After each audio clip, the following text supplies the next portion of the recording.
Liberal National Government Housing Strategy claims to set a strategic vision for housing over the next 20 years and identify action for the New South Wales Government to achieve this. So what is that strategic vision? It seems it's all about relinquishing responsibility and opening up public lands and property for bidding by the private sector to jump in with their vision for maximising their profits. It would be laughable and funny if the housing and homelessness stress faced by so many wasn't so outrageous that the top-line strategy in this plan is to establish a register of New South Wales government land assessing suitability for housing outcomes, which would allow stakeholders to identify opportunities and submit proposals for the use of New South Wales government-owned land for housing both metropolitan, regional New South Wales areas. That is right. At the heart of the Liberal National Government's strategic vision for housing is a database to make the large-scale privatisation of public land property easier. It is a developer's dream. The red carpet has been laid out as a database to identify buildings or land which is now up for grabs, where the public will most certainly be the biggest loser. This is happening already in a targeted way through the Land and Housing's euphemistically titled Communities Plus program, which operates to generate funding for social housing by selling off nearly 3/4 of every redevelopment of public housing that LAC enters into. Because as you all know, there's no budget line item for developing public housing in New South Wales. Any project has to be cost neutral. What a disgraceful state of affairs. Residents in public housing, whether it be in Waterloo or Everleigh, in our electorate of Newtown, are facing years and years of disruption and uncertainty and a massive privatisation agenda if the government is allowed to get away with this. There will be negligible increases in public and affordable housing with LAC's grand redevelopment vision for these hugely significant sites. The sites that they say they are going to privatise, we say must be 100% maintained as public and affordable housing with at least 10% Aboriginal housing.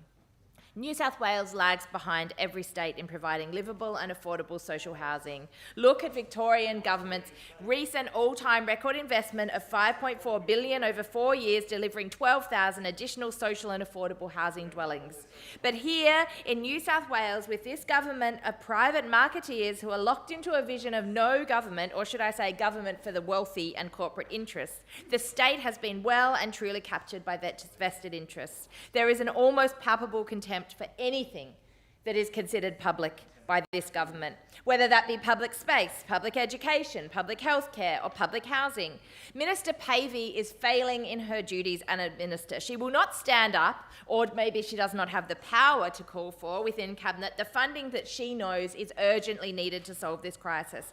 The minister has so far removed herself from the reality faced by people doing it tough and the result of the housing crisis that we face. She is literally outsourcing her own responsibility by just proposing the private sector buy up and land and take it all over.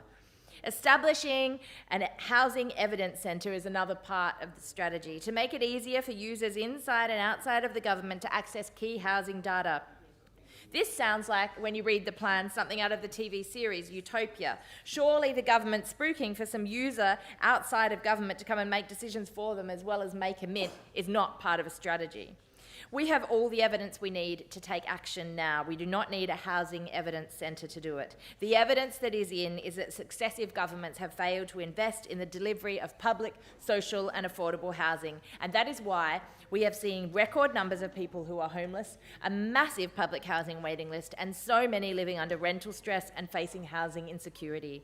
This strategic policy is a slim document with a veneer of feel-good, generic fluff and very few real targets, commitments or KPIs. Surely an action plan must have a concrete outcome with figures and measurabilities in it. It mentions the words public housing only twice, and that's in relation to leasing properties when there's insufficient or inadequate stock available. What we need to see is real investment in the delivery of social and affordable housing. We need reforms for renters that introduce fair protections for renters in this state, and we need to recognise that this government has shamefully engaged in a process which is trying to put forward a 20-year housing plan but has failed to listen to the detailed 300 submissions from peaks and other bodies who have the solutions to reduce homelessness and take the action needed to ensure housing affordability and security in this state. I thank the member for Newtown. We're considering private